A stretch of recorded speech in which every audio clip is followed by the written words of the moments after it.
بسم اللہ الرحمن الرحیم وبہ نستعین وہو خیر معین۔ بول و غائط سے انتفاع حاصل کرنا جائز ہے یا نہیں؟ معروف اصحاب کے درمیان یہ ہے کہ عین نجس سے استفادہ نہیں کیا جا سکتا سوائے چند موارد کو جس کو اپنے کلمات میں انہوں نے استثناء کیا ہے، اور جب ہم ان کے کلمات کو ملاحظہ کرتے ہیں کہ نجس سے استفادہ کرنا ممنوع ہے تو وہ متنجسات کو بھی شامل کر رہے ہیں، جیسے دوہن متنجس، روغن نجس ہو گیا تو انہوں نے کہا کہ وہ چھت کے نیچے نہیں جلایا جا سکتا، اس کو آسمان کے نیچے جلایا جائے، یا خالی روغن کو چراغ کے طور پر جلانے کی اجازت دی۔ یہ خود بتا رہا ہے کہ متنجسات میں بھی انہوں نے پابندی لگائی ہے، خالی کچھ جگہوں پر اجازت دی ہے۔ یہ تھا اکثریت معروف اصحاب کے درمیان کہ نجس سے استفادہ کرنے کو منع کیا ہے، لیکن ہم آغا شیخ انصاری رحمۃ اللہ علیہ کی موافقت کرتے ہوئے کہتے ہیں کہ انتفاع حاصل کرنا متنجسات تو چھوڑ دیں، بلکہ عین نجس سے بھی استفادہ کرنا اور انتفاع حاصل کرنا کوئی حرج نہیں رکھتا، اس لیے کہ نجاست و انتفاع میں، نجاست و عدم انتفاع میں کوئی ملازمہ نہیں ہے کہ نجس ہے تو استفادہ نہیں کر سکتے، نہیں، نجاست و عدم انتفاع میں کوئی ملازمہ نہیں ہے کہ نجس ہے پھر بھی انتفاع کیا جا سکتا ہے۔ اما متنجسات میں ہم کیوں اجازت دے رہے ہیں؟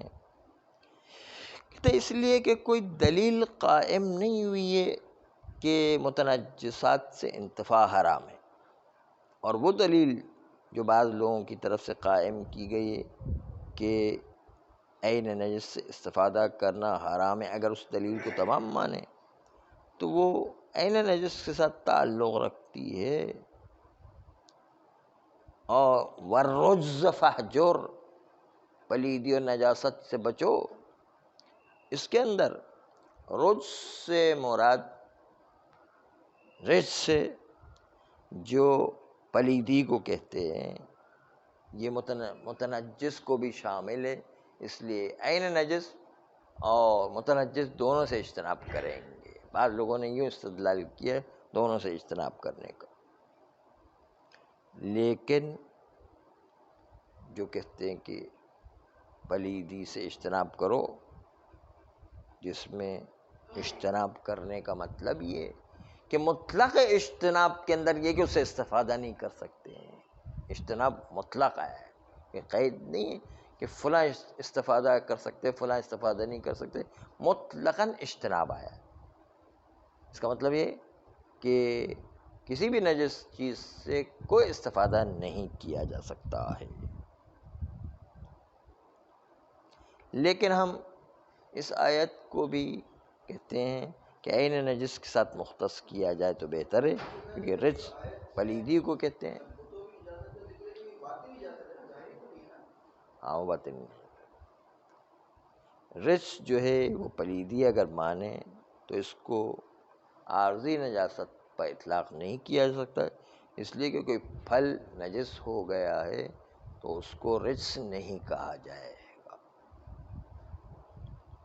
یہ تو ان لوگوں کا استدلال تھا جو نجاست کو استفادہ کرنے سے منع کر رہے تھے، لیکن صحیح بات ہمارے نزدیک یہ، یعنی آخوئی کے نزدیک، کہ آیت کا کوئی تعلق ہی نہیں ہے نجاست سے، یہ تو خواہ یہاں پر زبردستی سے غلط تطبیق کر دی گئی ہے،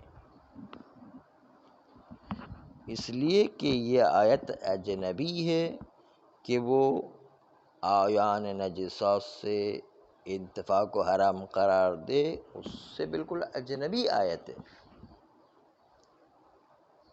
اس لیے کہ رجس آیت کے اندر جو ہے والرجز فہجر، اس کا مطلب ہے کہ فعل قبیح سے بچو، عذاب والے کام سے بچو، یہ مطلب ہے. اس لیے کہ رجز کو حجر کی طرف نسبت دیتے ہیں ان دو معنی کے لحاظ سے کہ فعل قبیح سے بچو، عذاب والے کام سے بچو. تو وہاں پر ہمیں کوئی چیز تقدیر میں رکھنے کی ضرورت نہیں پیش آتی، جبکہ اگر اعیان نجسہ کو ہم تقدیر میں رکھیں تو وہاں پر غیر ما هو لہ کی طرف اسناد دینا لازم آتا ہے، اور محتاج به اضمار ہے، اس کو تقدیر میں رکھنا لازم آتا ہے. اس بنیاد پر کسی شے کو نسبت دیا جائے کہ اجتناب کرو تو اجتناب سے مراد وہ چیز ہے جو اس کے آثار ظاہری، اور آثار ظاہری کے گناہ کے کام میں عذاب ہوگا، عذاب والے کام سے بچو.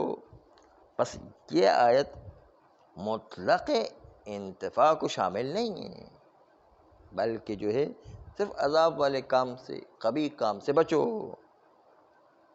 البتہ اس آیے قرآنی کا جواب تفصیل سے انشاءاللہ اور اپنے محل میں آئے گا. یہ تو تھی متنجسات کی بات کہ شریعت میں جو والرجز فہجر ہے اس کا نجاست سے کوئی تعلق ہی نہیں ہے.